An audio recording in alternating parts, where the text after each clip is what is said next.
we're going to create our new class, which we're going to call generic method 1. So you can have your generic class created, or you can even have a generic method created. So for example, I want to be able to take an array and traverse through it, means display all its values. So I have one array of integer type, I have one array of character type, and I have one array of double type.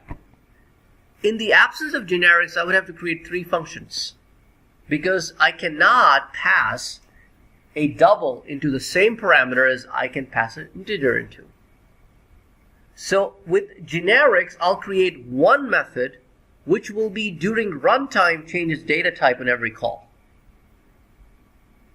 Okay, so these methods are generally created very similar to the regular methods in Java. So you'll still say public, static, void, I want to print an array. That stuff still stays the same. It can actually has a parameter. I'll take care of those errors in just a minute when I transform this into a generic type.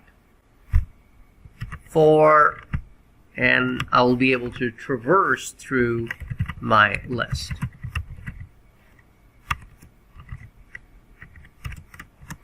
So I'm just giving you the basic look and feel of this generic type.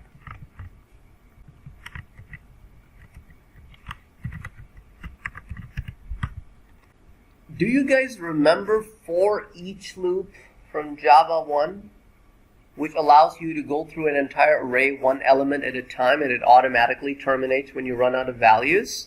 Okay, so we can use one of those for each loop over here. So we can say, I want my element to keep looping as long as there are values in input array. As soon as the input array runs out of values, I'll be done, and the array will terminate.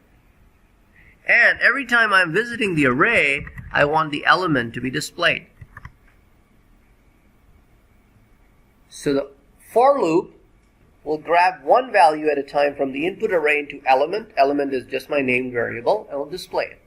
We'll keep doing it till input array runs out of values. So far, whatever I have done is extremely similar to what we've done in the past. But we're missing something. If you look at line number 4, you can't have a parameter without a data type. Similarly, element also has no data type yet.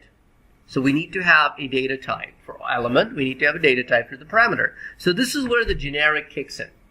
First of all, you need to tell at a method level in angular brackets which letter. You have to use a letter. It could be A, B, C, D, all the way through Z, any letter. Which letter will serve as my data type letter, and that letter will be replaced with an actual data type during runtime. So let's say we call it E. It's a Java convention. Now, that E will appear anywhere and everywhere I want to replace the type. So I want this to be an array of E type. And I want my element to be a variable of E type. So as you can see, there are multiple usages of the E. The first E that you see between static and void is pretty much telling me where will I be giving my data type. And wherever that E appears in my code will be the E that the user will pass. Now, let's come down to the main. Let's say in the main I have an integer array, and these are the values, 100, 400, 567. And then I also have a double array, and the values are 5.6 and 45.78 and 23.55 and 100.34. So just so that you know that they're not the same length arrays either. One has 3 elements, one has 4 elements. Okay. Now, I can call print array method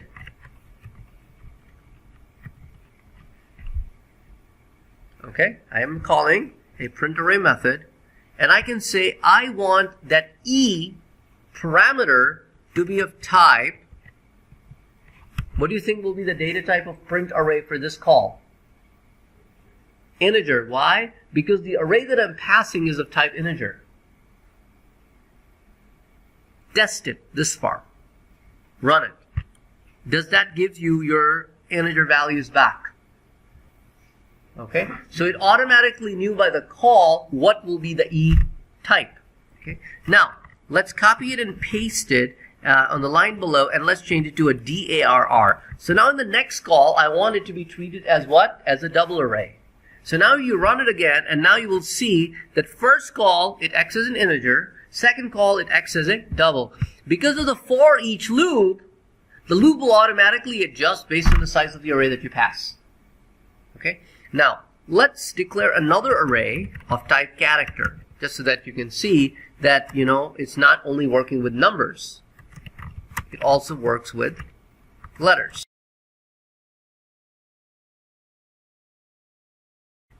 So now I call print array and I pass the character array. And now when you run it, you will see that it displays character array exactly the same way it displays an integer array or displays a double array.